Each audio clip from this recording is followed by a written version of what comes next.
Hello, everybody. David Porter. Today, I want to talk about critical thinking. What does that mean exactly when I say I'm looking for, and this is directed to my students, behavioral science students, what do I mean when I'm saying I'm looking for a critical appraisal of the content, looking for flaws and shortcomings? Okay, here's what I'm talking about. First, this is the courses are that you're going to be taking with me are behavioral sciences, criminology, psychology, chemical dependency. So we're not concerned. This is not a class in literature or video production. So when I'm talking about critiquing the content, I'm talking about critiquing the ideas that are connected to behavioral sciences. If the video is too dark, the volume is too low, it's too short, it's too long, it's unclear, we're not concerned about that. Critiquing the structure of the video, that's for a course in video production. What we want to focus on are the ideas contained in the video about behavioral sciences and related areas. Or if it's an article, I'm not concerned, or we're not concerned with whether the article is too long, too short, unclear. There were typos. It didn't have enough graphs and diagrams and charts, or it had too many. We're not worried about that. That's for a literature course or a course in creative or technical writing.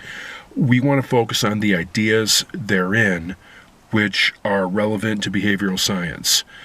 So that's rule number one, or whatever, part one. Another component is you want to critique within the limits of the source. A opinion piece, an editorial, what's commonly referred to as gray literature, which again is something written by a person with credentials and knowledge, but it has not been peer reviewed. It may have been reviewed by a peer, but it is not subjected to a rigorous peer reviewed process, nor does it necessarily contribute to the knowledge base in the field, because it's not going to be original research or an exhaustive review of the literature or a meta-analysis or the other stuff you see in a professional journal. So you want to critique within the limits. If it's an editorial or opinion piece, evidence does not need to be provided. So critique within the limits of the article. If it is a piece of peer-reviewed research loaded with jargon, technical jargon, and statistics and tables and graphs and charts, and it's very complex, it's not reasonable to say, well, this was too complex. It's supposed to be complex. In other words, what I'm saying is a Harley-Davidson motorcycle is not a piece of junk because it can't fly or submerge in the ocean. A Virginia-class submarine is not, or is it Ohio-class? I don't know. Whatever the current class of nuclear subs are, they're not junk because they can't fly. A 747 is not junk because it can't submerge. In other words, it's doing what it was intended to do. A shark is not a weak animal because it cannot chase down an antelope, nor is a tiger a weak animal because it can't swim underwater and attack I don't know, whatever it is that sharks attack. Fish, turtles, whatever. I'm digressing. What's new? Once again, anybody who's ever had a live class with me will tell you digression is the norm. Often it leads to useful places. But let's get focused. Hang on. You know what I need? I need a sip of my delicious Speeder and Earl's coffee. Hold on one second.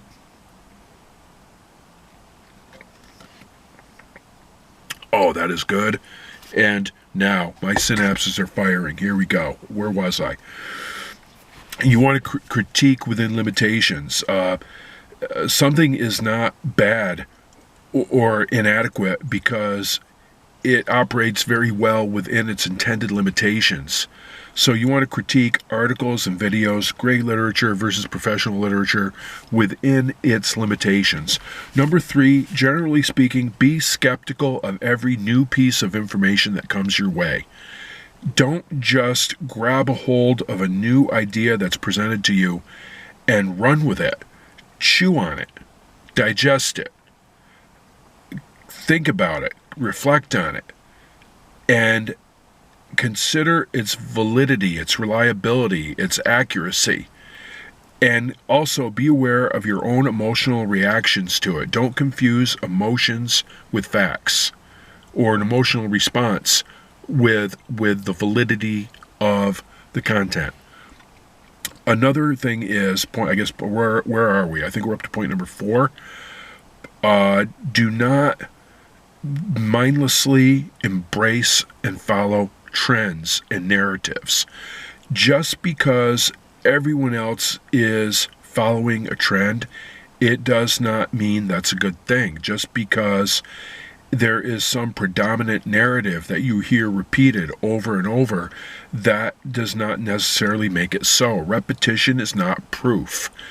And when we are constantly exposed to a repetitive idea, it is actually a form of brainwashing. So beware of trends, beware of narratives. Don't follow them mindlessly. And what am I talking about in this context? Well, here is a trend in behavioral sciences, specifically substance abuse and psychology. And my gosh, I am so tired of hearing about this. I've heard about this since I first became a clinician, and not so much today. And that is the stages of change model. It was new. It was trendy, and seemed like it was all anyone was talking about. And I'm not saying it isn't a valid model. How people change. You have pre-contemplation, contemplation, action, and maintenance. I think I'm leaving one out. Pre-contemplation, contemplation, action, maintenance. I'm definitely leaving one out. But anyhow, I guess that tells you how close I pay attention to it. I've been bombarded with it for 22 years. It serves a purpose, but it's not the only way of looking at how people change that there is, and unfortunately it's been adopted as one. I am aware of it, but it's not what I use exclusively. And I'm brain cramping right now in part 5. It'll come to me later. Another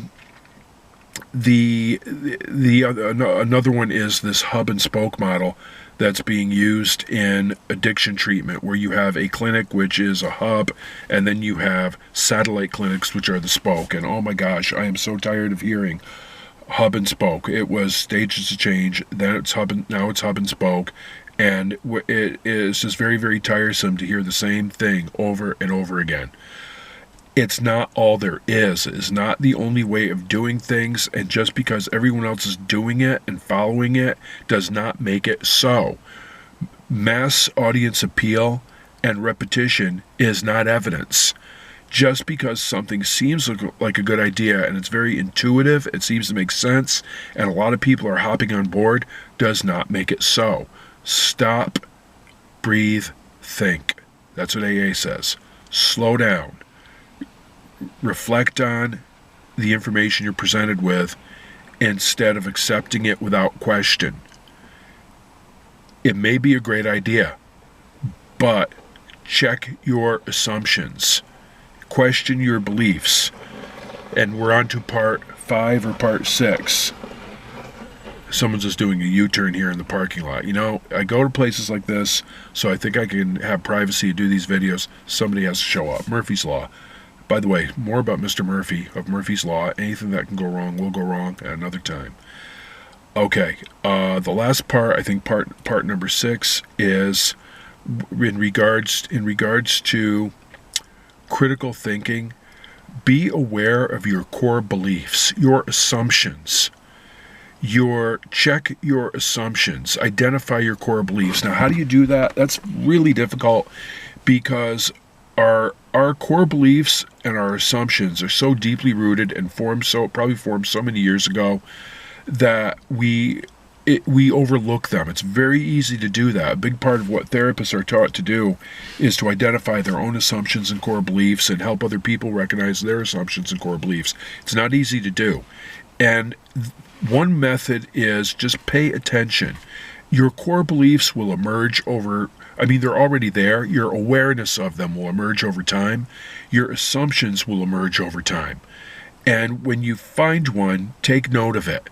As you are presented with new information, see whether it contradicts or concurs with your belief system. See if it resonates with you. In other words, if you have an aha moment where you feel vindicated, or a moment of insight or awareness, or if something really, really chafes against your belief system, where you have a strong emotional reaction to it, or you try to push it aside and just don't want to hear it, don't want to believe it. These are just things to consider. Somebody else is over here doing a U-turn in the lot. Why do people love doing U-turns in this lot? I don't know.